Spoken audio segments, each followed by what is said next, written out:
Good morning, student.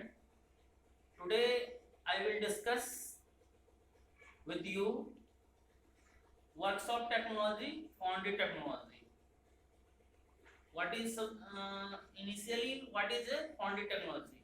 In foundry technology, sand mold cavities form, then molten metal is poured into the cavity and produce the product, goods, or anything. तो सबसे पहले हम ये बताते हैं कि foundry technology और मोल्डिंग लैब में, फाउंड्री लैब में होता क्या है। तो फाउंड्री लैब में सबसे पहले हम लोगों को मोल्ड तैयार करना होता है, सैंड मोल्ड।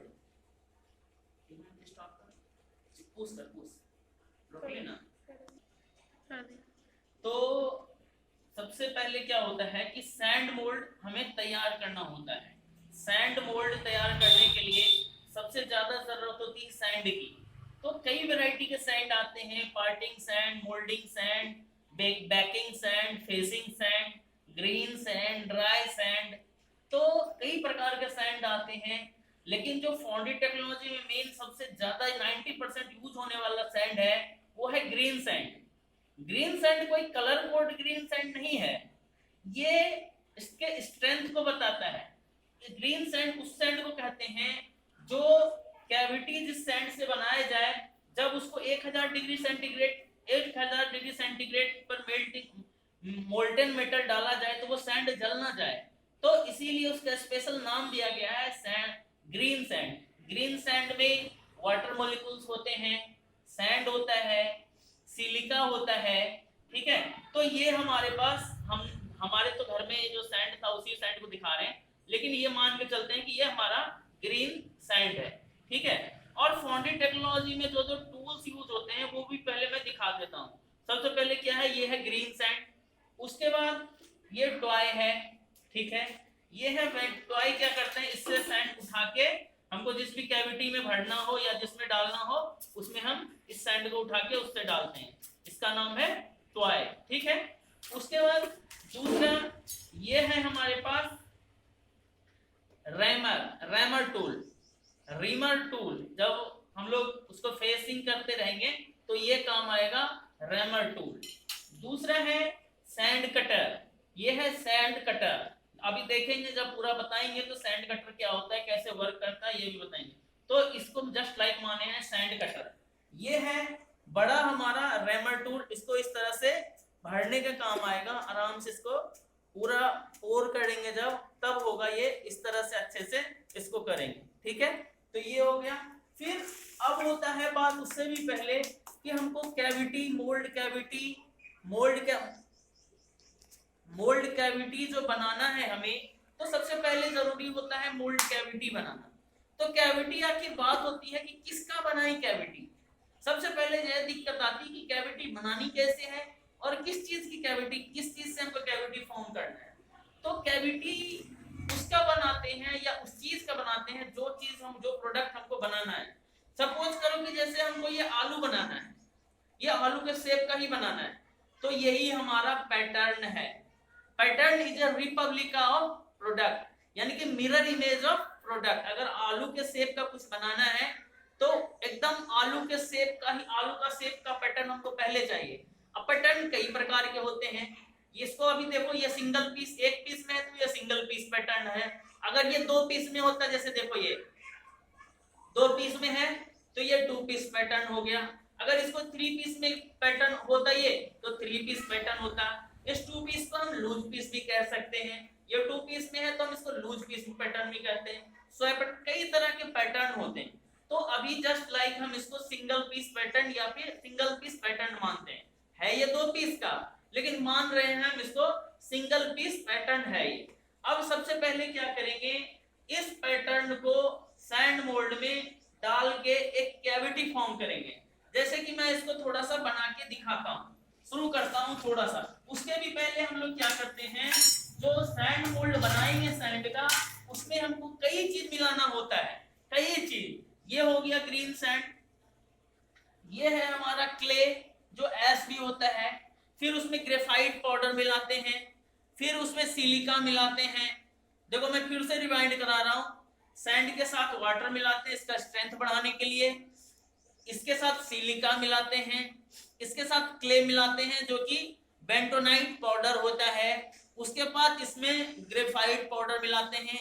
सबको मिलाने के बाद जैसे कि सपोज करो मैं थोड़ा सा लेके मिक्स करके तुम लोगों को दिखाता हूँ। ये मैंने सैंड ले लिया, सपोज करो थोड़ा सा इसमें ग्रेफाइट पाउडर, क्ले वगैरह सब कुछ मिला दिया, इस तरह से मैंने मिला दिया, ठीक है, मिला दिया। अब इसको ऐसा नहीं कि इसे मिला दिया और हो गया, नहीं, इसको मिलाने के बाद ये टॉय से हम अच्छे से लेंगे, सारा ले लेंगे इस तरह से,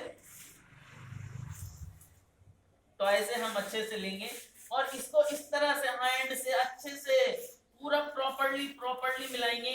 तब इसमें क्या होगा, एक स्ट्रेंथ फॉर्म होगा, एक बॉन्ड बन जाएगा और बहुत अच्छा बॉन्ड बन जाएगा। इतना अच्छा बॉन्ड बन जाएगा कि जब हम इसको मिला के उसमें टाइटली बॉन्ड करेंगे उस जो भी प्रोडक्ट बनाने के लिए, तो ये बहुत अच्छा बाइंड के रूप में काम करेगा। इसको प्रॉपर्ली देखो, इसको ये तो थोड़ा सा था तो मैंने बहुत अच्छे से मिला लिया, तुम भी देख रहे हो कि बहुत अच्छे से हमने इसको मिला लिया। तो इसी तरह पूरे सैंड को हमको पूरा देखो, इस सैंड का कलर और इस सैंड का कलर देखो, ये ग्रीन सैंड नॉर्मली कुछ नहीं मिला हुआ था, इसमें क्ले जो कि बेंटोनाइट पाउडर होता है, सिलिका सैंड, फिर वाटर, फिर ग्रेफाइट पाउडर सब मिला है। तो देखो दोनों का कलर कुछ अलग अलग दिख रहा है। ये राइट हैंड साइड में जो हमने सैंड मोल्ड तैयार किया है वो सैंड मोल्ड है जिसमें कि सैंड है, सिलिका सैंड है, क्ले है जो कि होता है बेंटोनाइट पाउडर, फिर ग्रेफाइट पाउडर होता है। ये सब मिला के देखो थोड़ा सा कलर चेंज हो गया और ये नॉर्मल ग्रेफाइट, ये हमारा ग्रीन सैंड है। इसी तरह पूरे सैंड को हम मिक्स करके एक पूरा सैंड मोल्ड तैयार करेंगे। जब सैंड मोल्ड तैयार हो जाएगा तब हम प्रोडक्ट बनाने के लिए क्या करेंगे कि सबसे पहले जिसमें हमको प्रोडक्ट बनाना है वो लाएंगे। तो मैं तो अभी घर पे हूँ, तो मेरे पास कुछ है नहीं ज्यादा सामान, तो जो मिला मेरे घर में उसी से मैंने तुम लोगों को समझाने की कोशिश की है। तो ये देखो मैंने इस तरह, वहां पर रेक्टेंगुलर शेप का होता है कुछ, मुझे कुछ नहीं मिल पाया उस तरह से, तो घर का ये था हमारे पास, ये चलनी है तो नॉर्मल था, तो मैंने उसी का बनाया है, कोशिश किया है तुम लोगों को समझाने का। तो सबसे पहले क्या करेंगे, ये दो, और ये देखो ये 2 पीस पैटर्न के लिए है, एक पीस इसमें आएगा, एक पीस इसमें आएगा, ठीक है।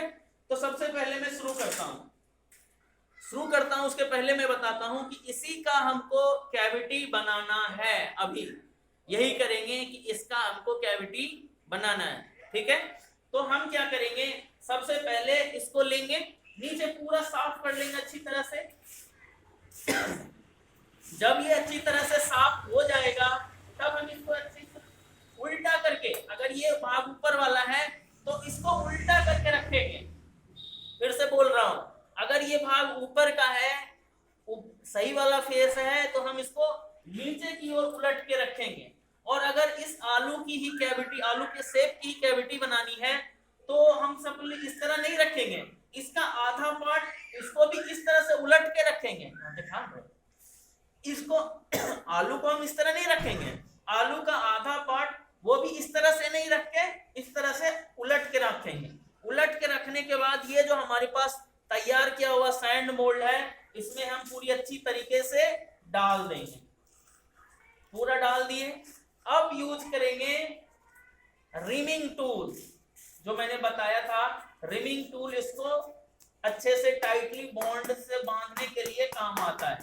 तो रिमिंग टूल हम यूज करेंगे। रिमिंग टूल देखो इस तरह से, ये है लार्ज रिमिंग टूल, उसके बाद जब थोड़ा छोटा छोटा जगह बच जाएगा तब स्मॉल रिमिंग टूल भी यूज करेंगे, ठीक है। इस तरह से टाइटली हम इसको बांधेंगे। अब जैसे ही ये हो गया फिर इसमें थोड़ा सा और सैंड देंगे, सैंड दे दिए। अब पूरा देखो कि ऊपर भर गया, तो हम क्या करेंगे, ये बताए थे ना सैंड कटर, तो इसी सैंड कटर से हम इसको अच्छी तरीके से बांधने के बाद सैंड कटर से हम सैंड, ये हमारा सैंड कटर है, ये हमारा सैंड कटर है, इससे हम सैंड अच्छी तरीके से काट लेंगे। सैंड कट गया, ये प्रॉपर्ली मिल गया, ये ऊपर नीचे जब ये बन गया तब हम क्या करेंगे, जो आसपास का सैंड ग्रीन सैंड है हमारा वो थोड़ा सा हटा लेंगे। हटाने के बाद 1 मिनट रुक जाओ, इसको मैं हटा रहा हूं। अब हटाने के बाद ये तो हमारे घर का इंस्ट्रूमेंट है, अगर हम इसको इस तरह से उठाएंगे तो सैंड नीचे रह जाएगा और ये सिर्फ बाहर निकल के आ जाएगा। लेकिन अगर हम वर्कशॉप में देख रहे होते, ओरिजिनल सैंड होता, सब कुछ एल्युमिनियम और ग्रेफाइट पाउडर होता, क्ले जो कि बेंटोनाइट पाउडर का होता, सिल्का पाउडर सिल्का सैंड होता, तो ये निकलता नहीं। देखो जैसे देखो ये ऐसे कर रहा हूँ, बाहर थोड़ा सा निकलने की कोशिश कर रहा है, तो अगर वो होता तो ये निकलता नहीं, सीधा का सीधा बाहर चला आता। तब हम उसके लिए मैंने थोड़ा सा यहाँ पर जुगाड़ लगा के रखा है कि मैंने इसके नीचे एक अच्छा सा पेपर दे दिया है। तो मैं इस पेपर की सहायता से इसको इस तरह से उलट दूंगा। 1 मिनट रुक जाना।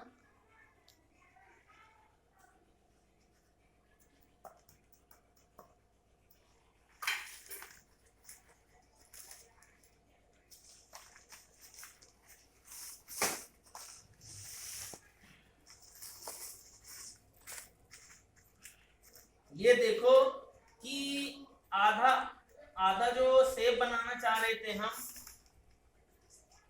पोटैटो का यानी आलू का, वो आधा इधर आ गया। अब क्या करेंगे, इसी के ऊपर जो हमारा रेस्ट पार्ट आलू के शेप का बचा है इसको इसके ऊपर रख देंगे इस तरह से। फिर हम दूसरा लगाएंगे, उसके बाद फिर इसमें सैंड वापस से डालेंगे।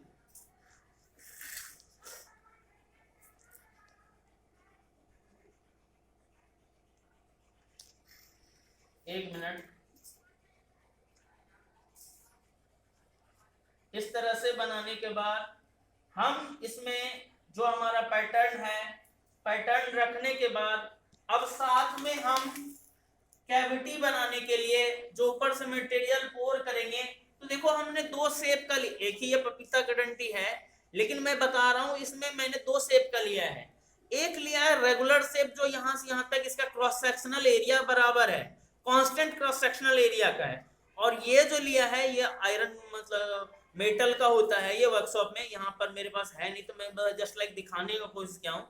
ये जब सपोज करो कि तुम मेटल का है ये, तो ये क्या है, कांस्टेंट क्रॉस सेक्शन एरिया का है। और ये जो है हमारे पास वेरिएबल क्रॉस सेक्शनल एरिया है। यहाँ पर क्रॉस सेक्शनल एरिया ज्यादा है, यहाँ पर क्रॉस सेक्शनल एरिया कम है, तो इस शेप का लेते हैं। ये जो है इससे बनेगा रनर जिसके थ्रू की मेटल अंदर जाएगा कैविटी में। तो इसको क्या करते हैं, जहां पर ये हमारा मेटल कैविटी बनाना है उससे 1 से 2 इंची दूर लगाते हैं, इस तरह से लगा दिए। उसके बाद इसको जो है, जो हमारे पास राइजर होता है वो कैविटी के जस्ट ऊपर लगाते हैं। तो इसमें हम सैंड भरते हैं धीरे धीरे और कैविटी के जस्ट ऊपर हम इसको लगा देंगे इस तरह से।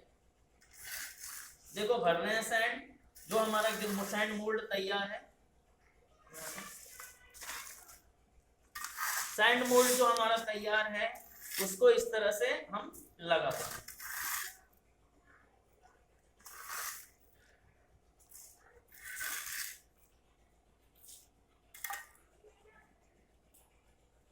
अब जब सैंड मोल्ड, ये अभी देखो तुम दिख रहा होगा तुम लोगों को कि ये और ये साइज अलग है, लेकिन हमारे जो यहाँ पर तो है नहीं मेरे पास सामान तो अलग, लेकिन ये प्रॉपर्ली इसका क्रॉस सेक्शन और इसका क्रॉस सेक्शन बराबर होता है और शेप एंड साइज सब कुछ बराबर आइडेंटिकल होता है। अब देखो ये जो ऊपर नीचे है इसको बोलते हैं, ऊपर वाला जो होता है पैटर्न उसको बोलते हैं कोप पीस। ये जो अपर पीस होता है उसको बोलते हैं कोप, COPE कोप। और नीचे वाले पोर्शन को बोलते हैं ड्रैग। फिर से बोल रहा हूं, ऊपर वाले पोर्शन को कोप बोलते हैं, नीचे वाले पोर्शन को ड्रैग करते हैं। और कोप और ड्रैग के बीच में कभी कभी ये अच्छे से बाइंड होके जुड़ ना जाए, उसके लिए हम क्या करते हैं, पार्टिंग सैंड यूज करते हैं। ये यहाँ पर हमारे पास पार्टिंग सैंड था नहीं, तो जस्ट लाइक उजला कलर का ही होता है, तो मैंने यहाँ पर क्या किया है, पाउडर यूज किया है, नॉर्मल घर का जो पाउडर होता है वो, तो ये होता है एक्चुअल में पार्टिंग सैंड है। पार्टिंग सैंड क्या करता है, दो पीस जहां इंटरमीडिएट कनेक्ट हो रहा हो तो वहां पर अगर पार्टिंग सैंड दे रहे हैं तो वो क्या करता है, प्रॉपर्ली दोनों को कनेक्ट नहीं होने देता है, बॉन्ड नहीं बनने देता है। जब इसको हटाना चाहेंगे तो वो इजिली हट जाएगा। पार्टिंग सैंड का यही काम होता है। तो इस तरह से इसको फुल टाइटली कर देंगे, सब कुछ लगा देंगे इस तरह से। फिर हम रैमर टूल से क्या करेंगे, इसको रैम कर देंगे हल्का हल्का, थोड़ा थोड़ा। यहाँ पर है नहीं मेरे पास, सैंड भी अच्छा नहीं है, तो मैं इसी से पूरा प्रॉपर्ली रैमर टूल का भी काम कर लेता हूँ। लेकिन ये काम करते हैं हम लोग रैमर टूल से करते हैं।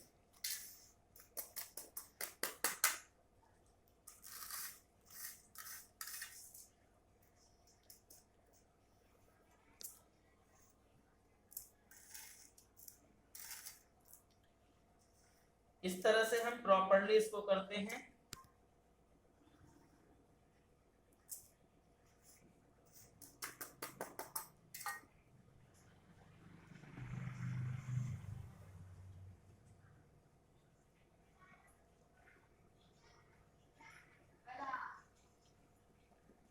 हाँ, तो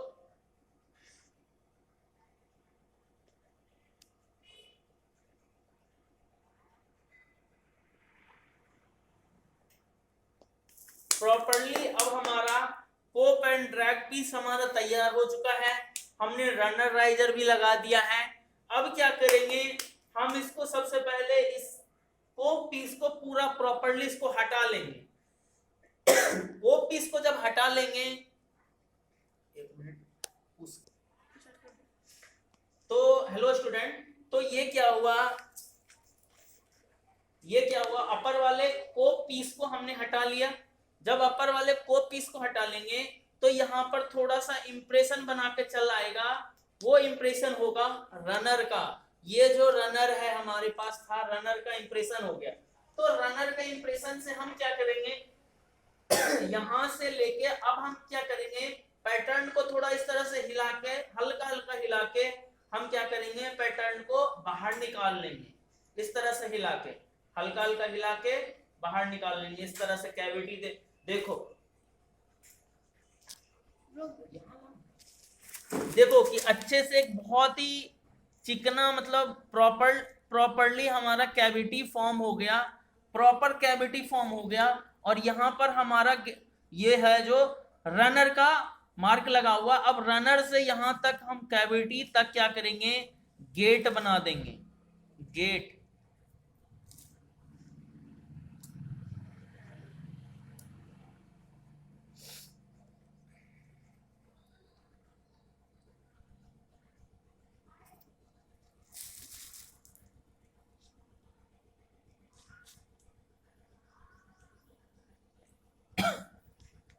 अब तुम लोग देखो कि ये हमारा यहाँ पर रनर है और यहां से यहां तक गेट बना हुआ है कैविटी का।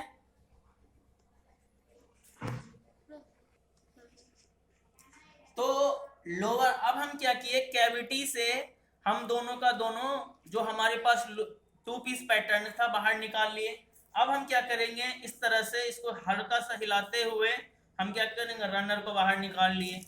अब ये हमारा ये राइजर है, जो राइजर के लिए मैंने तुमको बोला भी था कि सॉरी, ये हमारे पास ये रनर है। तो रनर क्या होता है, रनर का मैंने बताया था कि क्रॉस सेक्शन एरिया जो होता है, अगर मैं पहले गलत बता दिया हूं तो फिर से मैं सही बता रहा हूं बिल्कुल, जो कि इसमें थोड़ा सा भी गलती नहीं है।